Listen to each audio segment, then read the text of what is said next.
Yavadi Pashatya Deshatarine Jai Shri Krishna Chaitanya Prabhu Nityananda Shri Advaita Gadadhar Shivasadi Gaura Bhaktivinoda Hare Krishna Krishna Krishna Hare Hare Hare Rama Rama Rama Hare Hare.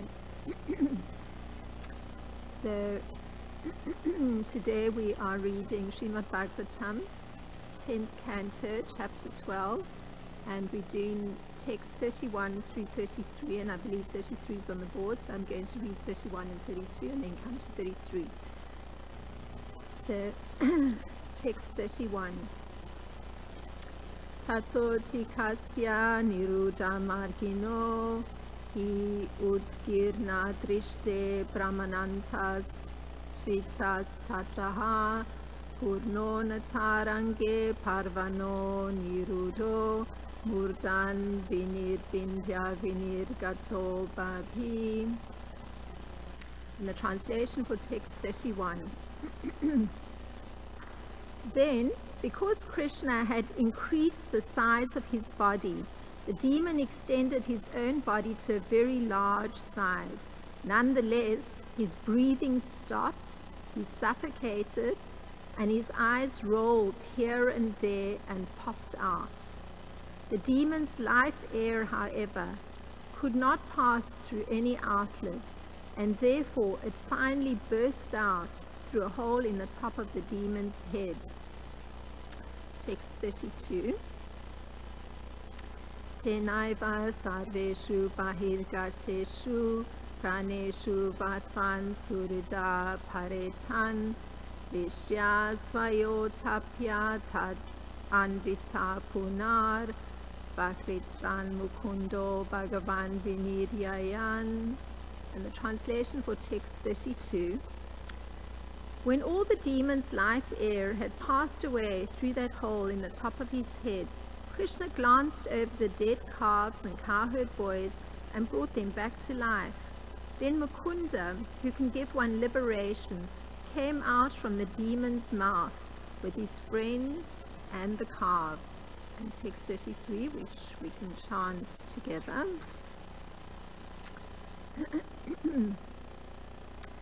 Pinahi Bhagoti tam adbhutam mahaj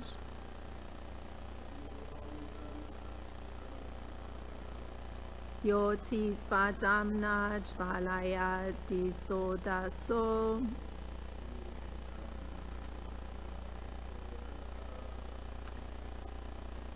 Pratikshya ke vashtitam isha nirgamam Vivesha tasmin mishatam divaukasham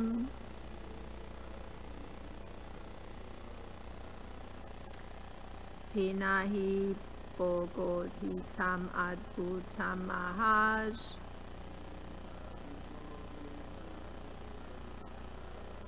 Jyoti svadamna jvalaya disodaso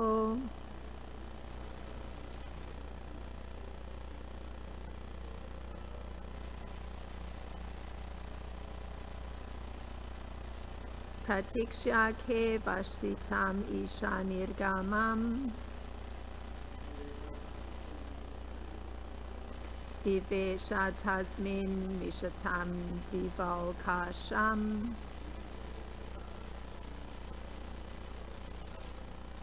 Pinahi bhogotitam adbhutam mahaj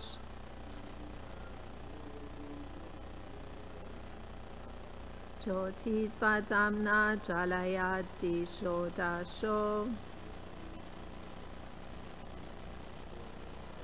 Pratikshya ke vashtitam isha nirgamam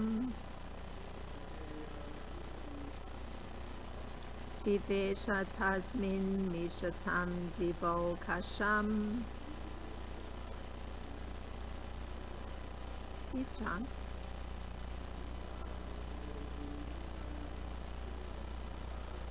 Pinahi bhagwitam adbhutam mahaj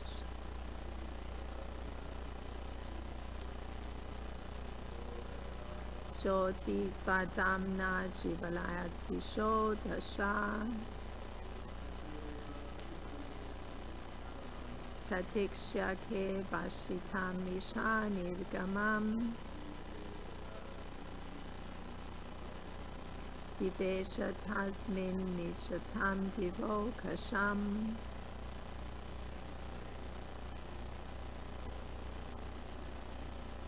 Hina Bogoitam Adbhutam Mahaj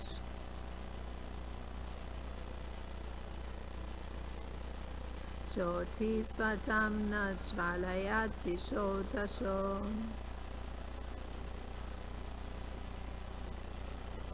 Pratikshya Kehe Chitam Isha Nirgamam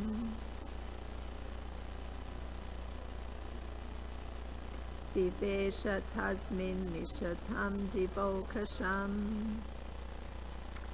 So, the word for text 33.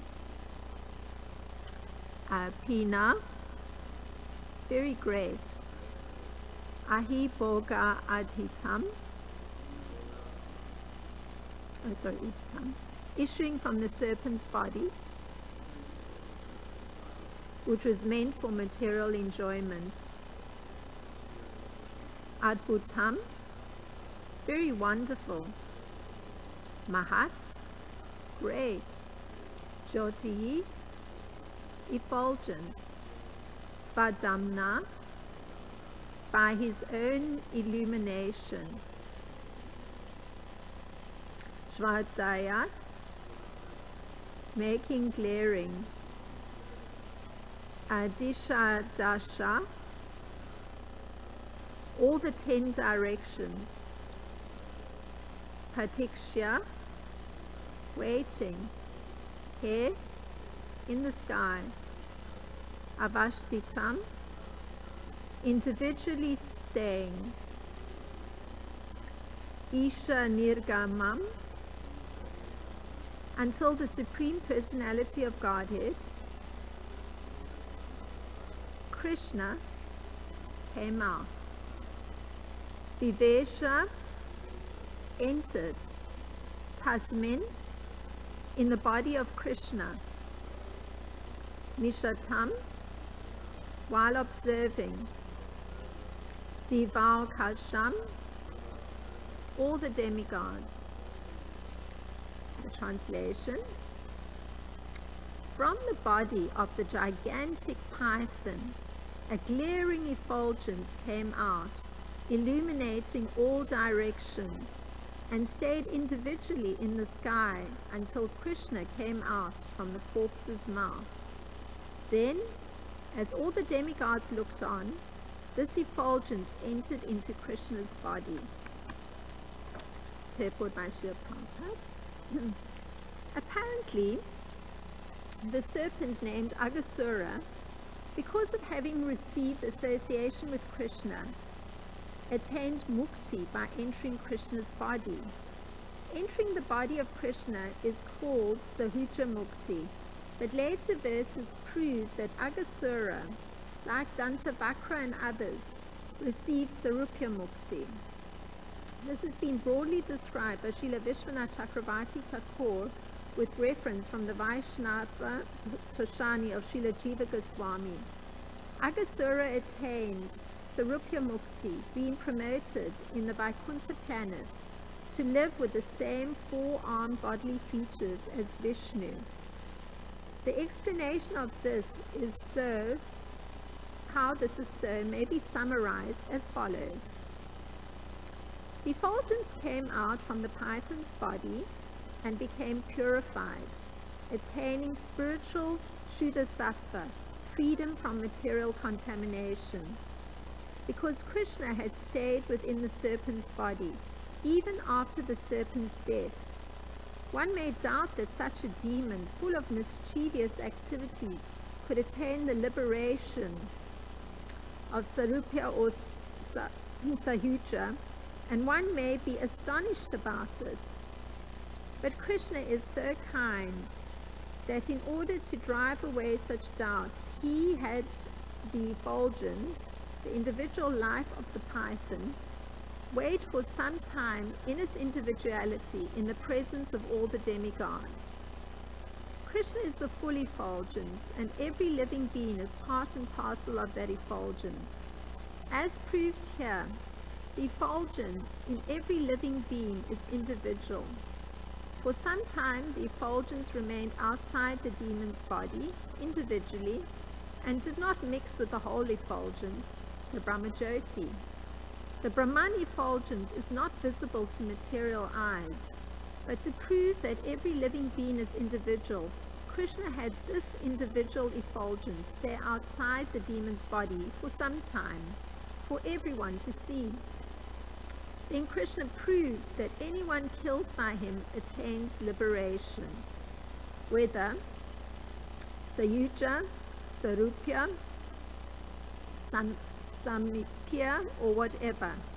But the liberation of those who are on the transcendental platform of love and affection is vimukti, special liberation.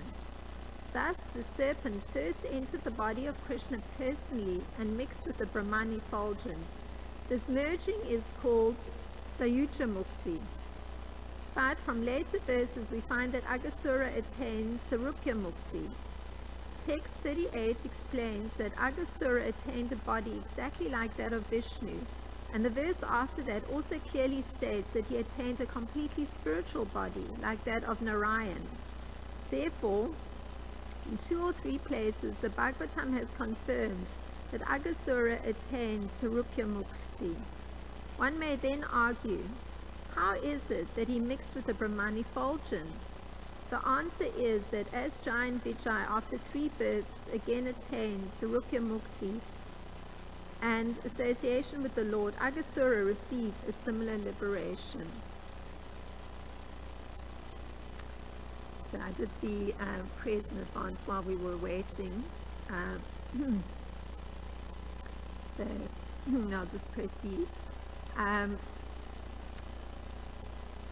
Srila Bhaktivinoda Thakur,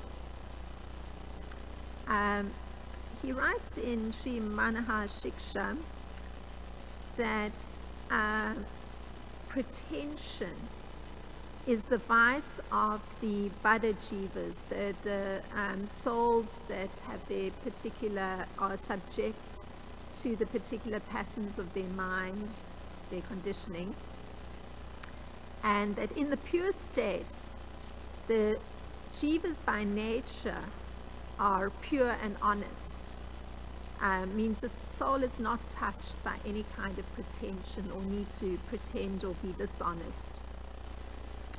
Now, this pretension, it happens when the jiva or the soul takes shelter of avidya, means that they don't have an understanding of their identity as a spirit soul, but they take shelter of avidya, meaning not having that spiritual knowledge, and they at once become deceitful, proud, obsessed with honor and prestige, hypocritical and immoral.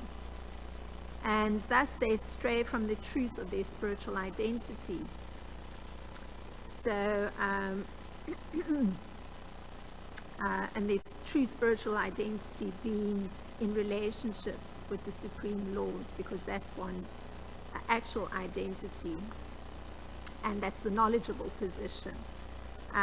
So Aghasura has been described as being crooked, and we get an illustration of something of his thinking which indicates this taking shelter of avidya or not having knowledge of spiritual identity, because this is his thought, and we heard it from a previous verse, the 14th verse. So this is Aghasura's thinking. This Krishna has killed my brother and sister, Putana and Bakasura. Therefore, in order to please them both, I shall kill this Krishna, along with his assistants, the other cowherd boys.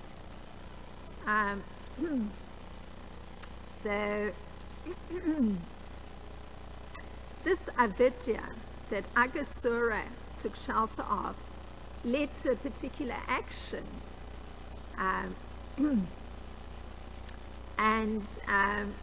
He assumed the form of a huge python as thick as a big mountain and as long as 8 miles. Having assumed this wonderful python's body, he spread his mouth like a big cave in the mountains and lay down in the road expecting to swallow Krishna. So, and his associates, the cowherd boys. So his action, based on taking shelter of the mind and not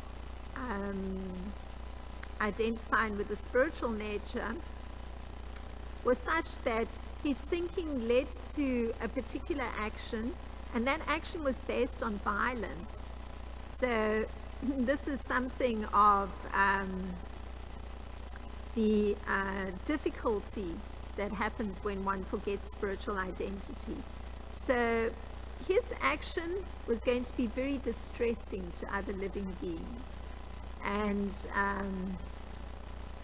in fact, one can call such an action irresponsible because it destroys something of the regulative principles of the injunctions in scripture. So in his case, it's a very extreme one because he's actually thinking of killing. In our daily material life, the brushing up with persons taking shelter of avidya or their minds is very common, and so it's a very common experience that one experiences, perhaps not as extreme actions as Aghasura's, but certainly one may be exposed to persons who aren't being honest, or in fact may be deceitful, and it usually causes distress. Maybe everything is relative, but it certainly causes distress when somebody's functioning in that avidya or that lack of knowledge of their spiritual identity space. So this kind of thinking that Aghasura was taking shelter of, it's explained by Srila Vishwanath Chakravarti Thakur in this way. So this is him paraphrasing Aghasura and his taking shelter of his own thinking. And it's interesting how he's extending his thinking. So this is the internal processing of Aghasura. Krishna can be a pinda offering along with his followers. So this is the kind of offering that's made for one's forefathers to bring, allow them to move forward in their own spiritual lives. If Krishna and the other boys become the sacrificial offering to the pretas, the forefathers, for my brother and sister, they can become the sacrificial offering to the forefathers for my brother and sister. And so he's actually even taking the very violent behavior he's planning to commit and connecting it to a religious action. So this is how extreme the deceit is. If life has left the body, this is still Aghasura's thinking, paraphrased by Srila Vishwanath Chakravarti Thakur. If life has left the body, we need not worry anymore about the bodies. Living entities live through their children. Therefore, if their beloved child Krishna dies, then Nanda, Yasoda, and the rest of the Vrajvasis will automatically die without my having to kill them. So extreme is his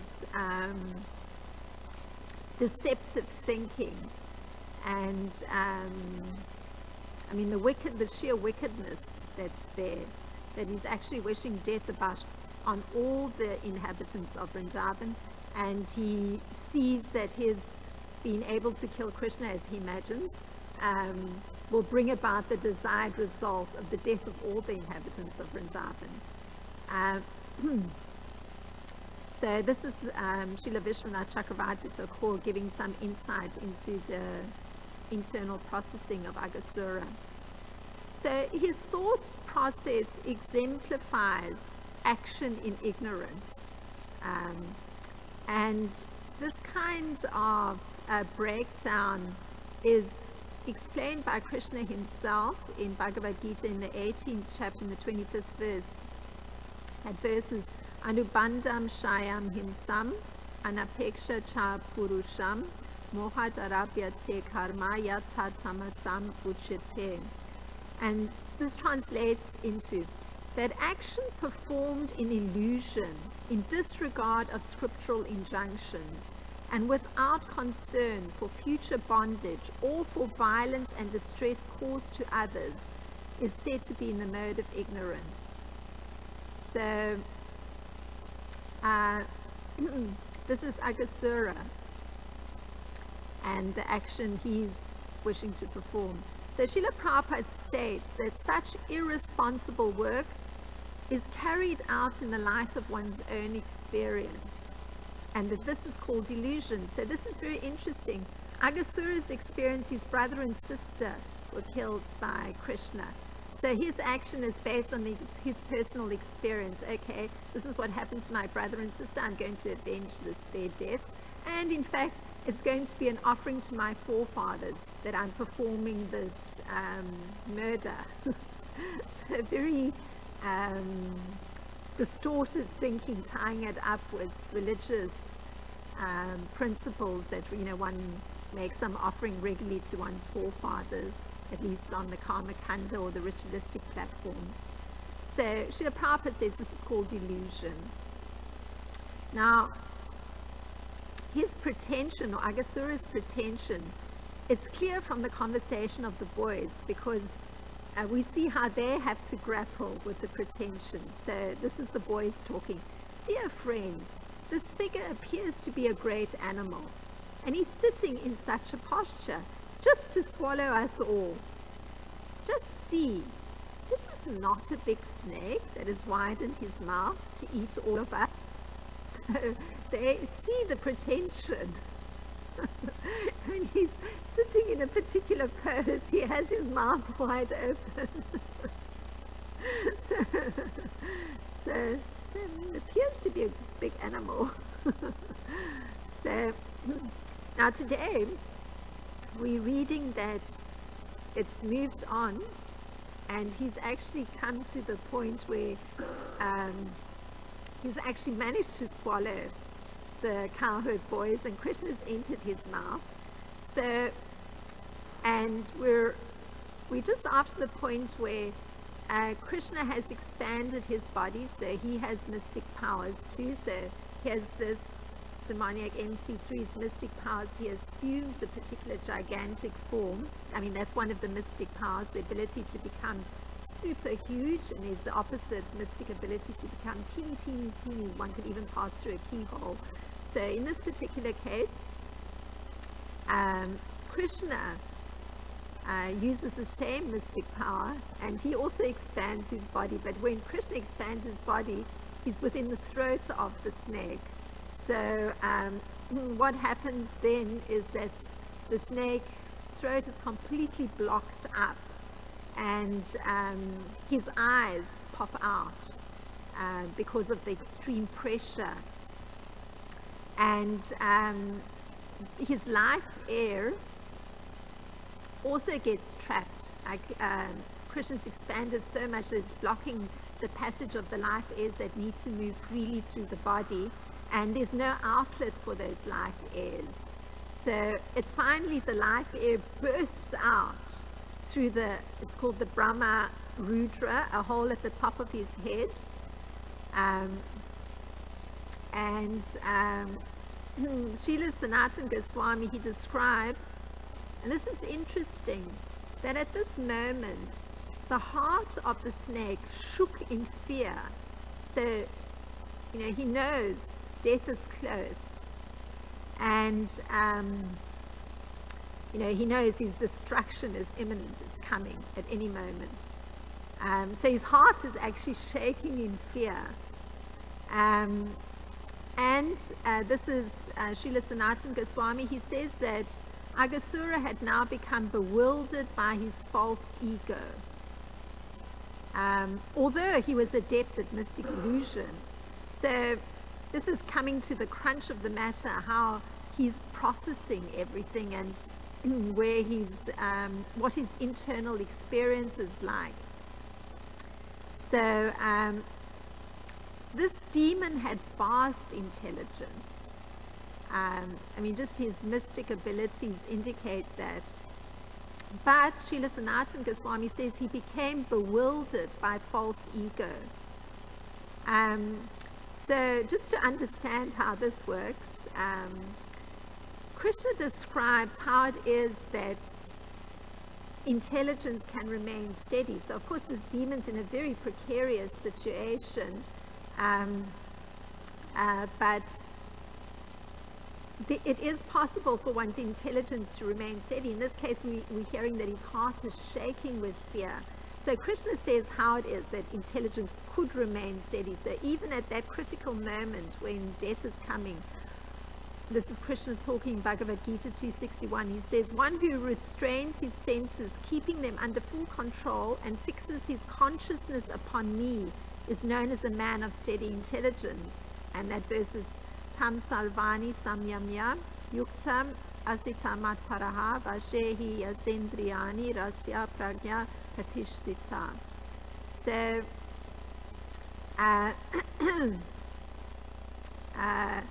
this is such an interesting graphic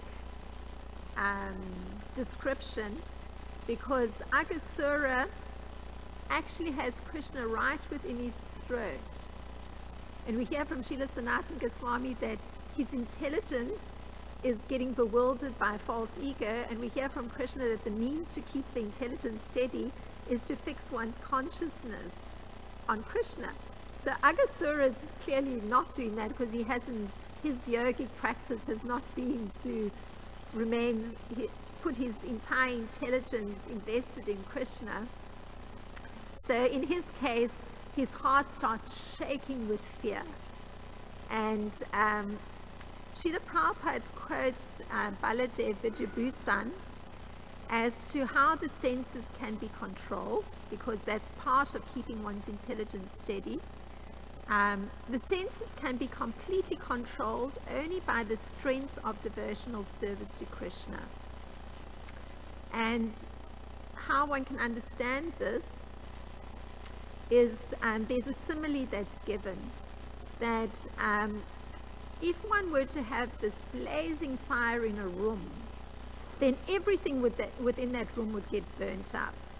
So similarly, Lord Vishnu, who's situated in the heart of the yogi, burns up all kinds of impurities.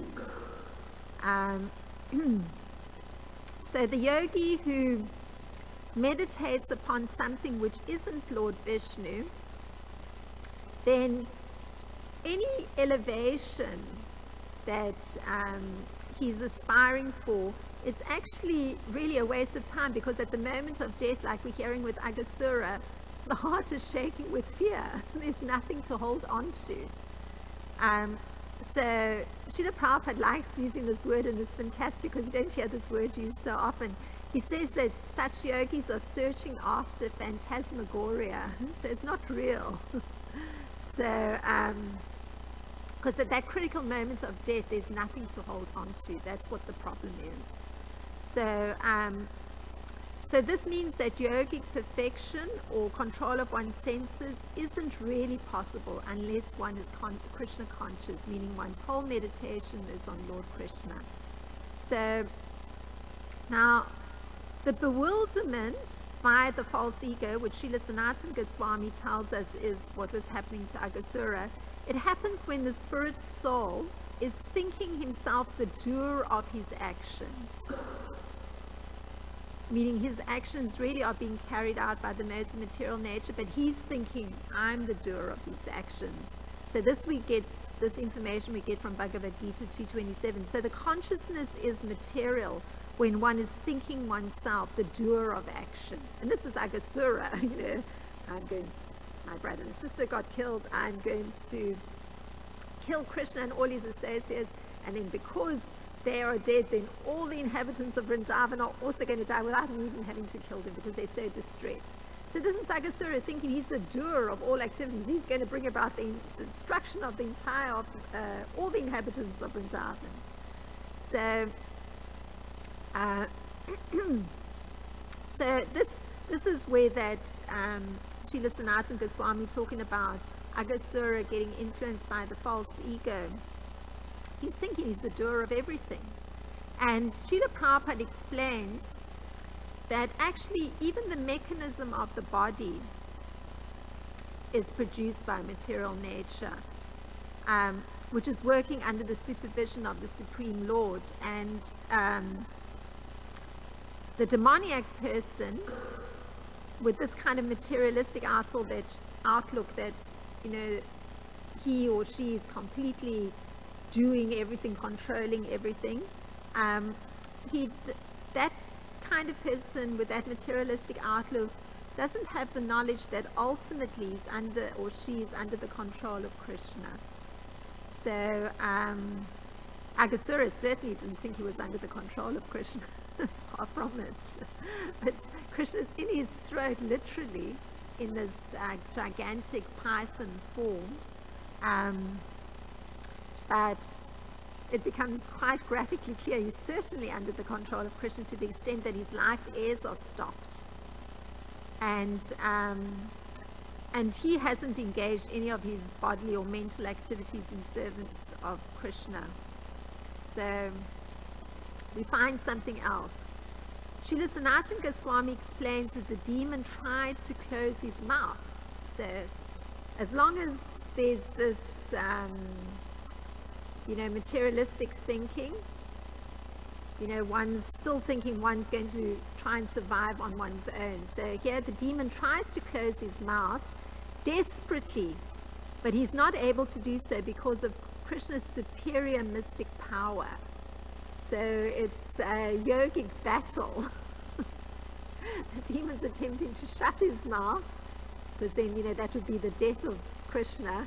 And Krishna doesn't allow the mouth to shut, because, he has superior mystic power. So, and never mind the fact that the whole bodily mechanism is working under Krishna's control. And so the snake actually felt Krishna to be like a very hot spark, a fiery spark burning his throat. That's his experience. So I'm giving a lot of Agasura's experience because that's what the Acharyas are commenting on. And a second later, Lord Krishna had enlarged himself. So first he's experiencing this like burning heat, and then Krishna enlarges himself within the demon's throat, of course in order to save himself and the coward voice, because he can't let the demon shut his mouth. And he enlarges himself, and this is Srila Sanatana Goswami's description, until the demon's body exploded like an overripe green melon. So that's Srila Sanatana Goswami. So, the life air has to burst out somewhere. It bursts out through the hole at the top of the head, but Srila Sanatana Goswami says that with the expansion of Krishna within the throat, actually the demon's body even burst. And it's comparable to just like a fruit bursting, like, I mean, sometimes one may see if like a watermelon is dropped, it will sort of split and, all this liquid is out. So it's kind of a very graphic simile that this is what transpired with Agasura's body bursting open. And then what happened was that a glowing effulgence came out of his body, this gigantic python, and it illuminated all directions. And it stayed in the sky until Krishna came out from the mouth of the corpse, because now the life air is left. The soul is hovering, that's the effulgence that's present there. And Srila Sanatana Goswami, he states that after killing that ugly demon, Krishna revived his friends, and how he did it, there was like a pleasant stream of nectar just by his glancing. This is Srila Sanatana Goswami's description, which emanated from his beautiful transcendental form. So this is Krishna's revival of his cowherd friends. And as soon as Krishna came out of the mouth of the demon with his calves and his friends, that was the moment when that glittering light immediately merged into his body. And this was seen by all the demigods who were observing everything. And as Krishna left the mouth of the demon, this is again description from Srila Sanatana Goswami, he appeared like the sun rising from behind a mountain. So extremely beautiful and effulgent. And there's even a description of his beauty at that moment when he's exiting the mouth. Like usually one would think, you know, having been in such a dirty place, the mouth of this python, and, you know, having to actually touch sides with his body, maybe there might be a bit of disheveling or, you know, some fluid on the body. The description is that Krishna was wearing an attractive forest garland hanging to his knees, and Krishna looked as gorgeous as a fresh blue rain cloud. So he looked completely fresh, like, untouched. So Srila Sanatana Goswami, he asks the question, who can describe the merciful nature of the Lord? So that's a question that gets asked by hearing this pastime at this moment when Krishna exits the body of the python. First, the demon let Krishna enter his belly, and then Krishna allowed him to merge within his body. I mean, imagine. This is the reciprocation. The demon's purpose for letting Krishna enter his body was in order to try and annihilate him. And in the case of Krishna, he allowed the demon soul to enter his body. So very extraordinary. So this is the personality of Krishna. And this is Srila Sanatana Goswami's rhetorical question. You know, how can one even describe the merciful nature of Krishna? So in Nectar of Devotion, there's a description of this personality of Krishna, just the fact that he can emerge sort of completely fresh, looking completely beautiful after this, I guess in some sense, battle with this demon. He's called Deradatta, which means that he's very grave. This is Krishna's personality summarized. Very grave, gentle, forgiving, merciful, determined, humble, highly qualified, chivalrous, and physically attractive. So that's a description of Krishna and his personality. And Srila Rupa Goswami, he quotes in Nectar of Devotion, and later on we're going to come to this pastime of Lord Indra. This is how Lord Indra comments on the personality of Krishna, which in some sense is addressing this very merciful nature of Krishna, because he had to actually, this quality of forgiveness had to be there for him to allow Aghasura to enter his body. So this is Lord Indra speaking. He says, "My dear Lord, I admit that I have committed a great offense against you, but I cannot express my feelings of regret, being bewildered by seeing your extraordinary chivalrous spirit, your endeavor to protect your devotees, your determination, your steadiness in lifting Govardhan Hill," because that was a pastime, "your beautiful bodily features, and your astonishing characteristic of being pleased simply by accepting the prayers of your devotees and offenders." So this is, of course, Lord Indra, and he takes a position of humility, acknowledging Krishna's extraordinary qualities. Of course, in the case of Aghasura, there's no such thing, but one understands the forgiveness that's there on the part of Krishna in terms of Aghasura. So, and this is one of the qualities of Krishna, that he is forgiving. And by definition, forgiveness is that one can tolerate all kinds of offenses from the opposite party. And there's something very comparable. It's the example of Shishupal, who was a cousin of Krishna's. He was the king of Chedi, and he had a practice that whenever he came into contact with Krishna, he tried to insult him as much as he possibly could. So there was a moment where actually there was Rajasura's sacrifice being performed by Yudhisthira Maharaj, and this king of Chedi was present, and so was Krishna, and he couldn't restrain himself. He had to actually do his utmost to try and insult Krishna in this at the moment of religious sacrifice. And Krishna actually forbade the killing of Shishupal, even though there were persons who were ready to kill him for his atrocious behavior. And Krishna actually didn't care. He just remained silent. So this is something of that forgiving, merciful nature of Krishna. Yeah. Okay. This person's insulting him constantly, even in this, on the occasion of a religious event. And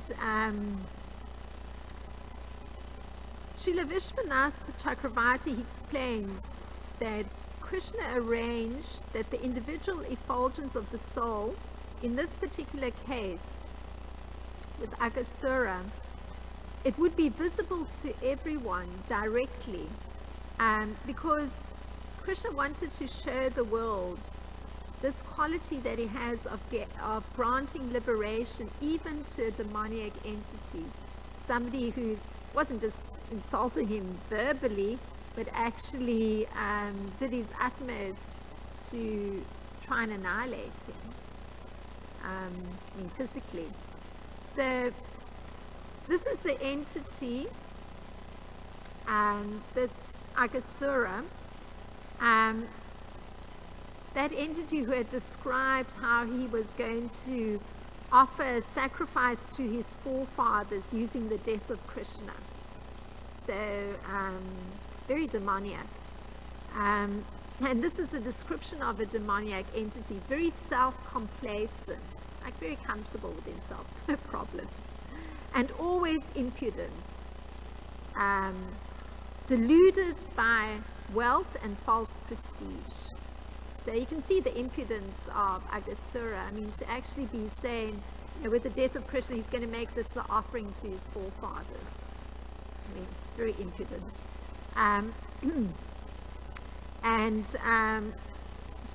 this is the description that of a demoniac entity. They sometimes proudly perform sacrifices in name only, without following any rule and regulation. So you can see how Aghasura was upsetting in any kind of regulation by what his intention was going to be with this killing of Krishna and the cowherd boys. And as Srila Prabhupada puts it, demoniac persons think themselves all in all, not caring for any authority or scripture, and the demoniac sometimes performs so-called religious or sacrificial rites.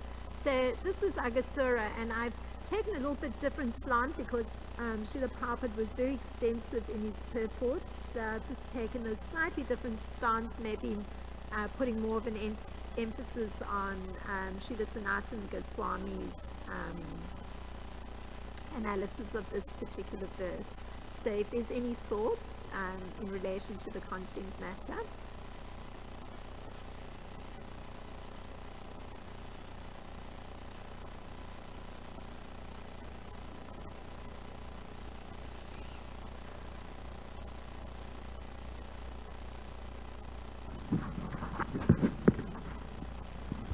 Hare Krishna Mataji. Ooh, I think that's pretty loud, but anyway. Thank you for your class. You had a lot of good points, and maybe you could expand on some of them. You were mentioning the moment of death. We can't hold on to anything, and I think you're relating to this point of people who meditate on anything other than Krishna get themselves in a lot of trouble. And at the moment of death, I'm not sure how you connected these points, or I don't remember how you connected these points, but these are some points you mentioned. And the reason I appreciate that, and also we see that politicians, for example, they may exhibit good character before they get in office. And it appears they say, I'm a Christian, or I'm very religious, I've lived the perfect life. And they meditate on God always, so they have the highest character before they get in office. Then when they get in office, you were mentioning complacency. You become complacent, and that's usually in our situation when we get the goal that we achieve, then we become complacent in our character. And therefore, we see that politicians, or anyone in general, when we get a position we want, we become complacent, and therefore we neglect to be a good Christian or a good Vaishnava, and therefore we become complacent in meditating on Krishna. And the result of not meditating on Krishna is you're going to meditate on, like politician, you meditate on, greed, you meditate on lust, and then what happens? You're removed from the position. And so I kind of appreciate at that point, because you said at the time of death we can't hold on to anything, but even before death, if we don't meditate on Krishna, we can't hold on to anything. We can't hold on to our family, to our friends, and ultimately to our freedom. We see with politicians, you don't have to wait for death to lose that, those things. And so there's a nice quote related to this verse and related to a point. It says, death isn't the greatest loss in life. The greatest loss is what dies inside of us while we live. And so this kind of point I kind of like to expand on, because we see that there's many pastimes in the Bible and in the Srimad Bhagavatam related to this pastime where Krishna's devotees have died and he's resurrected them, like Kaliya, the cowherd boys died in Kaliya's pastime. Krishna resurrected them. Jesus was crucified, he was resurrected, and in many pastimes Jesus also resurrected those who were sick and disease. They died and he resurrected them. And the reason I appreciate that is because related to this analogy is that sometimes in life we're all crucified by persons, places, things, circumstances, or even crucified by our own internal demons, like politicians. And so Lord Chaitanya, he says, Shreya Made Kona Shreya Jivata Hoisar Krishna Bhakta Sangha Vina Shreya Nahiyar. The most auspicious thing in this world, he told this to Ramananda Roy, the most auspicious thing in this world is to try to associate with devotees who resurrect the life of spiritual enthusiasm with you. And there's a nice pastime in the Bible where the prophet Ezekiel, God told Ezekiel, this is in Ezekiel 37, and when I read this verse, I was like, it reminded me of this pastime. There was, God told the prophet Ezekiel, there's a valley of dead bones. Now I want you to go to that valley and speak words of faith, speak words of glorification in this valley. And so when Ezekiel did precisely what God told him, all the dry bones became resurrected. They started to elevate themselves, skin, blood, and all the essentials for human life just returned to their body, and they became living men again. And the reason I appreciate that is because that's what Lord Chaitanya, or that's what Bhaktisiddhanta told Prabhupada. Go to the West. There's a valley of dead bones and all over America, all over the world. I need you to resurrect them with your words, with your faith, which glorifying Krishna. So there's a nice quote, because specifically, generally speaking, when people consider their powerful position, like politicians or men, they consider that their power source. This is my life source. My money is my life source. My husband, my girlfriend, my big house, my car. These are my life source. And therefore, if we lose them, we feel crucified. We feel spiritually dead. And so there's a nice quote I heard from somebody. It says, money, fame, and power increase your net worth, but not your self-worth. You are already valuable with the smaller apartment and no title behind your name.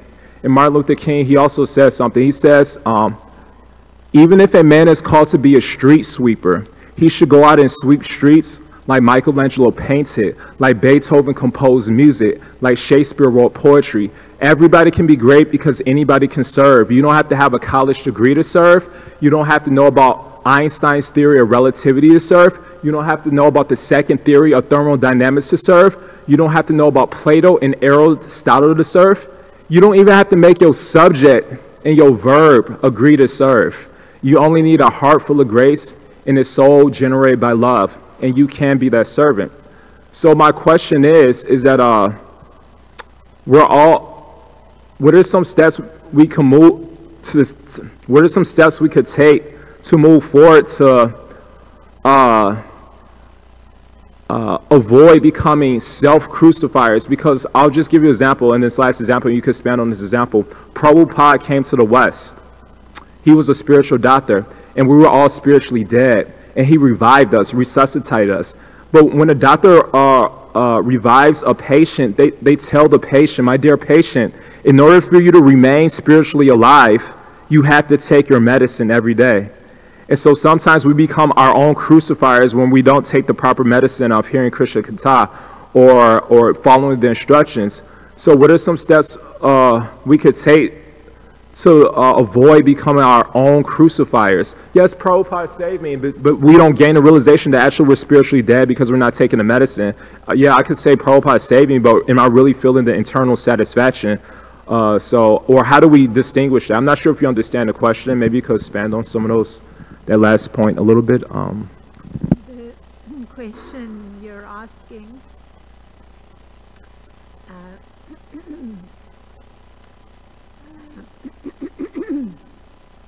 how's it that one maintains one's spiritual life rather than sacrificing that spiritual life? I mean, to put it in my words, how I understood your question.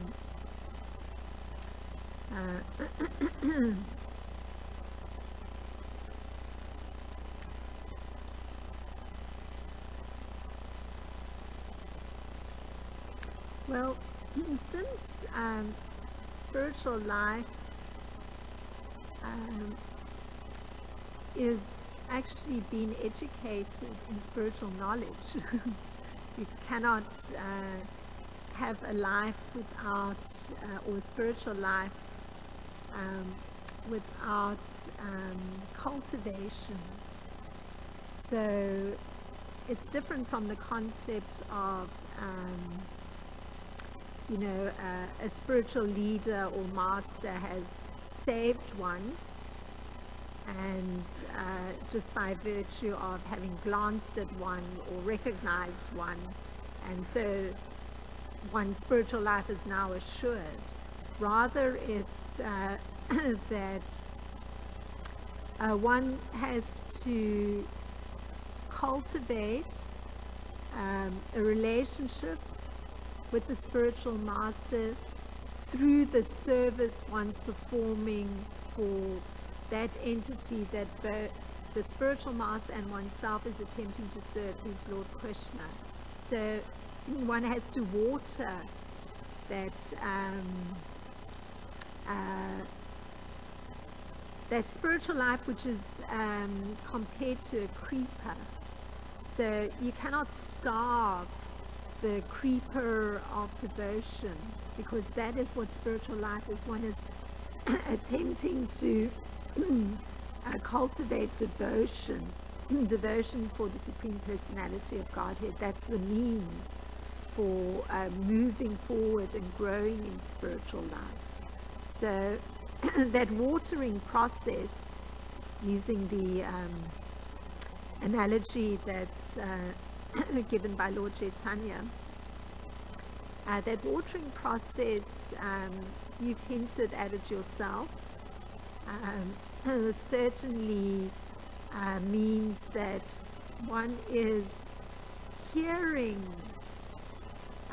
just like we're doing today, something of the activities that Lord Krishna performs, because in those activities one's getting a sense of the personality, and that arouses more devotion, just coming to understand more clearly the nature of Krishna. So constant hearing is watering the creeper of devotion. That's the means for maintaining one's growing creeper. If one were neglecting to, let's say, hear the pastimes of Krishna, or hear him speaking of the false ego and the soul and intelligence, all these various concepts, if one were not exposing oneself to that, then it's pretty hollow, that so-called spiritual life. It requires this nourishment. One has to receive this nourishment of both the philosophical understandings that Krishna is putting forward, and also have increased absorption in hearing of his pastimes and the pastimes of his devotees, and how they grapple with this problem that's there, that one sometimes wants to take shelter of ignorance, meaning just one's material mind, one's subtle body, one's gross body, and forget the reality of spiritual life and the life of the soul, which has to be in relationship to Lord Krishna and has to be nourished, so that the devotion can grow and come to full-blown love for Lord Krishna, because that is real life. The other is, even as Srila Prabhupada described, even for somebody who's attempting to elevate their consciousness through trying to control the bodily elements, or the subtle body, even the mind, through yogic processes, pranayam or hatha yoga, even in that case, it's actually not real. The actual connection with the soul is not there. The real connection can only come through the cultivation of that relationship with Lord Krishna and everything that goes with it, that nourishing process. There has to be nourishment. I mean, you're a fantastic example of somebody who, very diligently comes to hear, and so that's the means of nourishment. And going into looking at philosophical aspects of the nourishing process is necessary, because one's refining one's intelligence, because that's also part of it. One has to absorb one's intelligence in Lord Krishna. So yeah, that's a response to the question.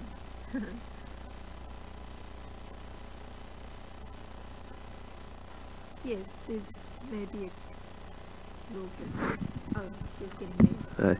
Yeah, I just have a brief comment. I appreciate you bringing in Sanatana Goswami today. I liked the images and stuff that he presented with the rain. Yeah. I like the images that he presented today with Sanatana Goswami, and like the rain cloud and the the fruit, the unripe melon that burst, like, is kind of the image he gave for the air coming out of Aghasura when he died. But I added a sweetness that I appreciated. And also,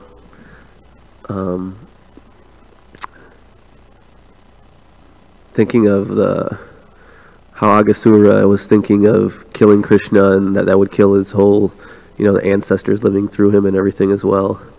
I was just thinking it's funny, he had this in mind, and how he was in ignorance, not realizing who Krishna was, that his own essence comes from Krishna. So in killing Krishna, he's killing himself in a sense as well.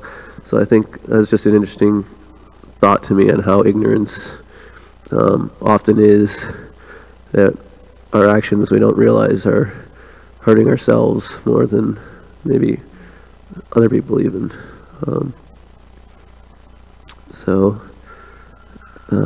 Just some comments I had. Yeah. Well, thank you for your comments. Yeah, indeed, ignorance and taking shelter of ignorance is destroying the self being the soul, because that's what's withering away in some sense, because it's not being nourished. So thank you for your comment.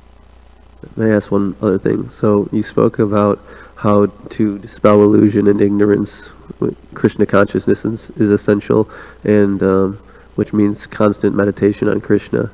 And I was wondering if you elaborate a little bit with Baladev's question, but seeing that Krishna is the everything in existence, how that looks in terms of how relating to the forms we see, and we're seeing that essence within everything. Just any thoughts you have on that? That kind of vision where one is actually truly seeing Krishna in everything is quite an advanced stage in Krishna consciousness. But one practices the cultivation, at least with, if one is nurturing the process through connecting with Jai Baladev's question, through chanting Krishna's holy name. He's none different from his holy name, and that's the means for remembering him. And with remembering him, one is on the spiritual plane. One isn't on a regular material plane. So that's that nurturing through chanting is allowing one to develop vision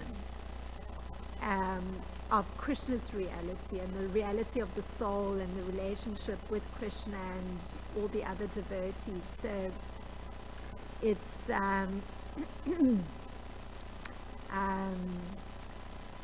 it's necessary to use the means that's provided, and the means is, at least in this age, where we're surrounded by a visual ignorance and persons being ignorant of their spiritual identity, it's necessary to take the process that's given for this particular age, which is the chanting of the Maha Mantra and Krishna's holy name, because that's the way of elevation, the way of connecting, the way of cultivating one's spiritual identity and of existing on a spiritual plane, because with hearing comes remembering, and that's the protection. That's the protection. Jai Prabhupada ki jai, Srimad Bhagavatam ki jai.